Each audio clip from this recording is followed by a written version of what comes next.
की सच्चाई, सच छुपने नहीं देंगे। लगता है उत्तर प्रदेश सरकार ने संभल मामले को और ज्यादा तूल देने का ठान रखा है।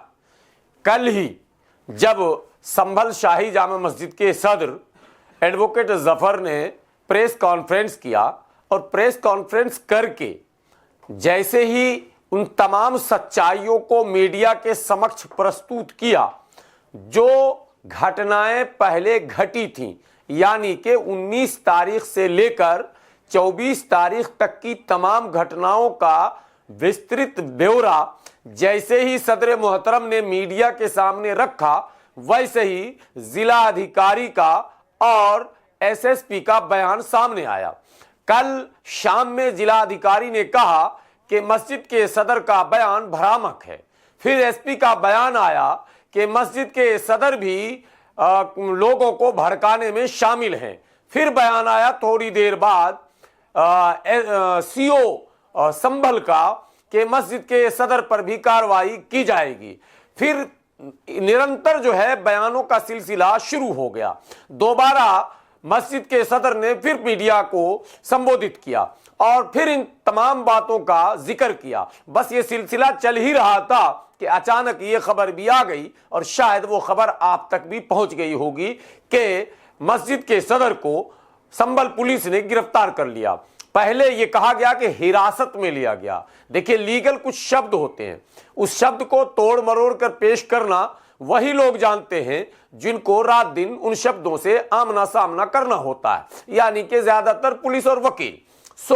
पुलिस ने पहले यह बयान दिया कि संभल की शाही मस्जिद के सदर जफर, एडवोकेट जफर को हिरासत में ले लिया गया। बाद में यह पता चला कि गिरफ्तार कर उन्हें बंद कर दिया गया, यानी कि उन्हें जेल भेजने की तैयारी कर दी गई। अब जरा आप ये बताइए कि जिस सदर ने आपके तमाम कानूनी और गैर कानूनी दोनों कामों में आपका सहयोग किया हो, जिस सदर ने उस पूरे सर्वे के दौरान शाना बशाना आपका साथ दिया हो, जो सदर तमाम उपद्रवियों, शो कॉल्ड उपद्रवियों, जो मीडिया और पुलिस की जो भाषा है भारत में, उनको भी समझाने की कोशिश की हो, जिस सदर ने शांति व्यवस्था बनाए रखने की अपील की हो, जिस सदर ने पुलिस के सभी कानूनी और गैर कानूनी कृत्यों में उसका साथ दिया हो, उस सदर को भी गिरफ्तार करके केवल इसलिए कि उसने सच्चाई को मीडिया के सामने रख दिया। क्या 24 तारीख का सर्वे कोर्ट के आदेश से हुआ था? इसको साबित करने के लिए अगर 23 तारीख का डॉक्यूमेंट्स या 22 तारीख का डॉक्यूमेंट्स मांग लिया जाए और ईमानदारी से कोई बड़े अफसर इसकी जांच कर लें तो डीएम और एसपी दोनों कटघरे में खड़े हो जाएंगे। लेकिन मसला यह है कि जब सैया भैल कोतवाल तो डर काहे का, मुख्यमंत्री से लेकर और जज और एसपी और डीएम ये सब जब एक मिल जाएंगे तो फिर आपके सारे तर्क सड़कों पर भटकते नजर आएंगे। आपके तर्क को तर्कहीन बना दिया जाएगा और बेतुकी बातों को जो है तर्क के साथ प्रस्तुत कर दिया जाएगा। झूठ को सच बनाने के लिए अखबार, टीवी चैनल के रिपोर्टर, पुलिस के पदाधिकारी और कई सीनियर वकील के साथ साथ डीएम, एसपी और मंत्री के साथ कुछ धार्मिक संगठन भी सड़क पर होंगे। आपके सच को टिकने नहीं दिया जाएगा। जी हां, और यही संभल में भी हो रहा। लाख सच आप रखना चाहें लेकिन सन्नाटा है, कोई सच पर बहस करने को तैयार नहीं है। तमाम टीवी चैनलों पर एक ही बात सामने रखी जा रही है, पत्थर किसने चलाई, क्यों चलाई, किसके कहने पर चलाई। सवाल तो यह भी है कि पत्थर आखिर क्यों चलाई गई। लेकिन सवाल जब ये पूछा जाए कि भाई आपने 24 को दोबारा किसके आदेश से सर्वे किया, तो इसका जवाब कोई देने को तैयार नहीं है। और इसके जवाब में केवल इतनी सी बात कही जाती है कि नहीं, आपने पत्थर क्यों चलाई, जमावड़ा क्यों आया, भीड़ क्यों आई और सरकार के काम में इंटरफेयर क्यों किया गया, और वो लोग कौन थे जिन्होंने पुलिस पर हमले कर दिए। सवाल तो है कि वो लोग कौन थे, वो नकाबपोश कौन थे, वो पत्थर कहां से आया था, उसकी डिलीवरी कहां से हुई थी। ये सारे सवाल आपके भी वाजिब हैं। लेकिन क्या दूसरे पक्ष के सवाल को इस तरह से आप नकार देंगे? क्या दूसरे पक्ष के सवाल को आप अंधेरी कोठरी में डाल देंगे? क्या दूसरे पक्ष के सवाल को सवाल न समझकर अपराध की श्रेणी में डाल देंगे? हो तो यही रहा है। सदर मोहतरम ने तो सवाल ही किया था, जामा मस्जिद के कमेटी के अध्यक्ष ने तो केवल प्रश्न उठाया था और प्रश्न वाजिब और जैनुन था, तार्किक था और न्याय संगत था, विधि संगत था।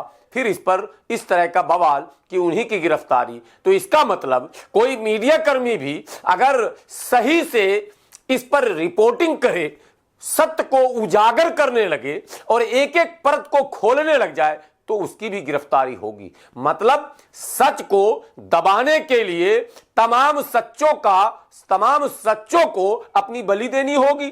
क्या मतलब इस तरह का खेल इस लोकतंत्र में दिन के उजाले में होना शुरू हो जाएगा और देश में सन्नाटा है, सदन चल रहा, देखते हैं मुद्दे क्या उठते हैं। लेकिन मुझे नहीं लगता है कि राजनेता अपने दल के हितों के अतिरिक्त कोई और बात कर पाएंगे। राजनेता भी मुद्दे वही उठाते हैं जो उनको सूट करते हैं। उनके दलों का हित सर्वोपरि होता है, लेकिन जनहित में, राष्ट्र हित में, समाज हित में कोई बात करने को तैयार नहीं है। ये एक गंभीर विषय है, चिंता का विषय है। ये हिंदू और मुसलमान का विषय नहीं है कि उसी उत्तर प्रदेश में डॉरी एक्ट के लाखों मुकदमे पेंडिंग हैं, उसी उत्तर प्रदेश में महिला उत्पीड़न के लाखों मुकदमे पेंडिंग हैं, उसी उत्तर प्रदेश में हत्या के, बलात्कार के, शोषण के, भूमि पर गैर कानूनी कब्जे के लाखों मुकदमे विचाराधीन हैं। फिर उस अदालत के पास इतना समय कहां से आता है कि मात्र 15 मिनट की सुनवाई में, मात्र यानी एप्लीकेशन दिया नहीं।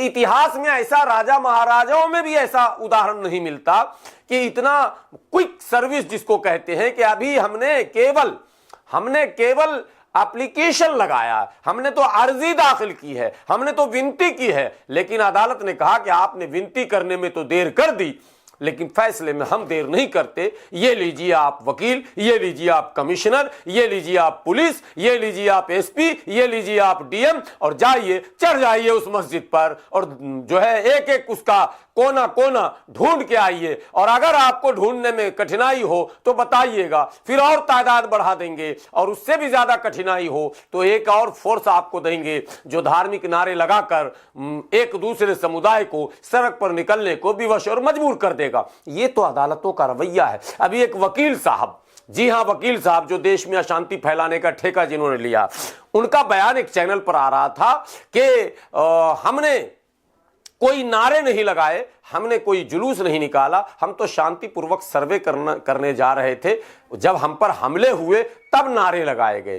तो हमले में वकील या वकील के साथ सर्वे की टीम या सरकारी अमला नारा लगाता है क्या? ये ऐसे उदाहरण। हाँ, वकील साहब ने एक बात और कही, बड़े पत्रकार सवाल कर रहे थे कि आखिर इतनी जल्दी आपको यह आदेश कैसे मिला। तो वकील साहब ने जो बात कही वो तो विचित्र बात कही। वकील साहब ने कही, जी उत्तर प्रदेश है, ये योगी का प्रदेश है, यहां आप रिकॉर्ड उठा लो सभी अदालतों के, अगर आपका आदेश हो तो वो कटिंग में सुना भी सकता हूं, रिकॉर्ड उठा लो। ये विष्णु शंकर जैन के बयान हैं, जिसने कहा, चित्रा त्रिपाठी को इंटरव्यू देते समय कहा कि रिकॉर्ड उठा लो उत्तर प्रदेश के सभी जिला अदालतों के, 1-2 घंटे में ही सारे फैसले हो रहे हैं। वाह वाह वाह।